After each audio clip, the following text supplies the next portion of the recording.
আসসালামু আলাইকুম সবাইকে। আজকে দেখাচ্ছি স্প্যানিশ গার্লিক স্যুপ। এটা খুব ঝামেলাহীনভাবেই ঘরে থাকার রেগুলার আইটেম দিয়ে তৈরি করেছি। খুব সাধারণ রেসিপি, যে কেউ সহজেই তৈরি করে নিতে পারেন। খুব বেশি সময় লাগে না এটা তৈরি করতে।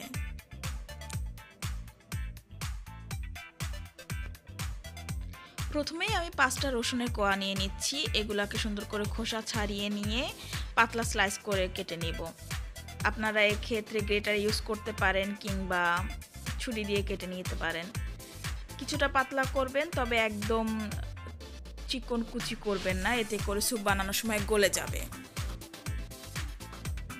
এখানে 2 পিস পাউরুটি এরকম ছোট টুকরা করে কেটে নিয়েছি। চেষ্টা করবেন যে সমান সাইজে কাটার জন্য। পাউরুটিগুলোকে চাপ দিয়ে কাটবেন না, এতে করে শেপ নষ্ট হয়ে যাবে। ছুরি দিয়ে আলতো হাতে কেটে নেবেন। এরপর একটা প্যান গরম করে এতে পাউরুটি টুকরাগুলো দিয়ে দিচ্ছি এবং সামান্য তেল দিব। এটাকে অল্প আঁচে টোস্টের মতো ক্রিস্পি করে আমি এটাকে ভাজবো। একটু সময় লাগবে, কিন্তু যেন ক্রিস্পি হয় সেদিকে খেয়াল রাখবেন। এটাকে না ভেজে যদি সরাসরি স্যুপের মধ্যে দেওয়া হয় সেক্ষেত্রে এটা গলে যাবে। তাই জন্য এটাকে ভেজে এটাকে স্যুপের মধ্যে দেওয়া হচ্ছে, যাতে করে এটা খাওয়ার সময় আপনারা পাউরুটির টুকরাগুলা দেখতে পান। পাউরুটি ভাজার সময় খেয়াল রাখবেন যেন পুড়ে না যায়। এক পাশ ভাজা হয়ে গেলে তারপর একটা একটা করে উল্টিয়ে দিবেন, যাতে করে অপর পাশটাও সুন্দর মচমচে হয়। সেম প্রসেসে ওভেনে বেক করলে কালারটা সবথেকে বেশি সুন্দর আসে। সেক্ষেত্রে 150 ডিগ্রিতে 10 মিনিট বেক করে নেবেন।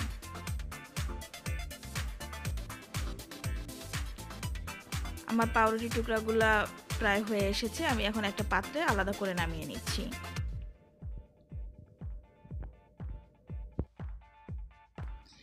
এভাবেই এটা সাইডে সরিয়ে রেখে আমি বাকি রান্নায় চলে যাচ্ছি। এরপরে স্যুপ তৈরির জন্য ছোট একটা সসপ্যান নিয়েছি। এতে পরিমাণ মতো তেল দিচ্ছি। আপনারা চাইলে বাটার দিতে পারেন এবং রসুনের টুকরাগুলা দিয়ে হালকা ভেজে নিব। মোটামুটি গোল্ডেন কালার হলে তারপরে এতে অন্য ইনগ্রিডিয়েন্টস অ্যাড করব। তবে খেয়াল রাখবেন যেন রসুনগুলো পুড়ে না যায়। মোটামুটি একটু নাড়তে থাকবেন যেন সব দিকে সমান সুন্দর কালারটা চলে আসে।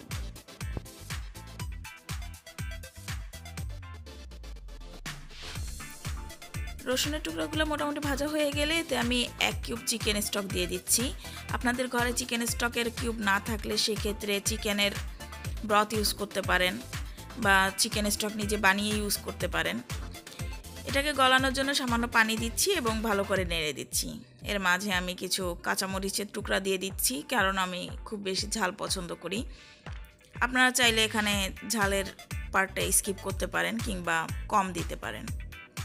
এরপরে আমি একটা লেবু পাতার টুকরা করে দিচ্ছি। লেবু পাতার ঘ্রাণের জন্য বেশি টেস্ট আসে। লেবু পাতা যদি ঘরে না থাকে সেক্ষেত্রে এটা না দিতে পারেন, কিংবা লেবুর খোসা জেস্ট করে দিতে পারেন। এরপরে ভাজা পাউরুটির টুকরাগুলো দিয়ে দিচ্ছি। খুব আলতো হাতে মশলাগুলো পাউরুটির সাথে মিশিয়ে নেবেন। খেয়াল রাখবেন যেন পাউরুটির টুকরাগুলো ভেঙে না যায়।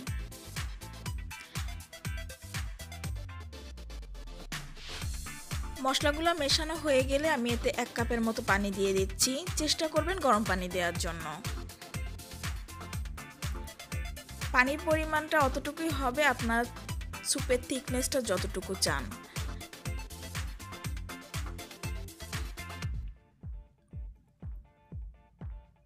বলক চলে আসলেই এতে স্বাদমতো লবণ এবং ধনেপাতা কুচি দিয়ে দিবেন। লবণটা একটু বুঝে দিবেন, আপনার চিকেন স্টকে কতটা লবণ ছিল সে বুঝে দিবেন। যদি চিকেন স্টক ঘরে না থাকে সেক্ষেত্রে সাধারণ পানিও দিতে পারেন। আমি আরও কিছুটা পানি অ্যাড করে দিচ্ছি, কারণ পানির পরিমাণটা একটু কমে গেছিলো আর আমি স্যুপটা কিছুটা লিকুইড চাচ্ছি। এরপরে এতে গোলমরিচের গুঁড়া দিচ্ছি এবং একটা ডিম উপরে সাবধানে দিয়ে দিচ্ছি।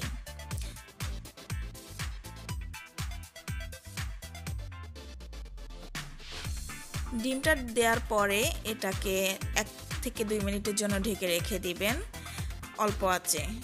হয়ে গেলে তারপরে বাটিতে তুলে সার্ভ করুন।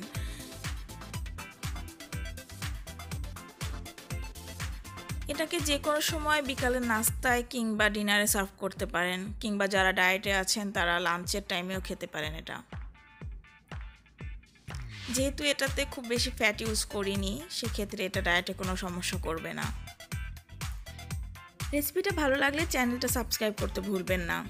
আপনার বন্ধু বান্ধব ও পরিবারের সদস্যদের সাথে রেসিপিটা শেয়ার করুন। আমার জন্য আপনাদের যদি কোনো সাজেশন থাকে কিংবা আপনাদের কোনো রেসিপির রিকমেন্ডেশন থাকে সেক্ষেত্রে কমেন্ট বক্সে অবশ্যই জানাবেন। পরবর্তী ভিডিওগুলো নোটিফিকেশন পেতে বেল বাটনটি ক্লিক করতে ভুলবেন না। ধন্যবাদ।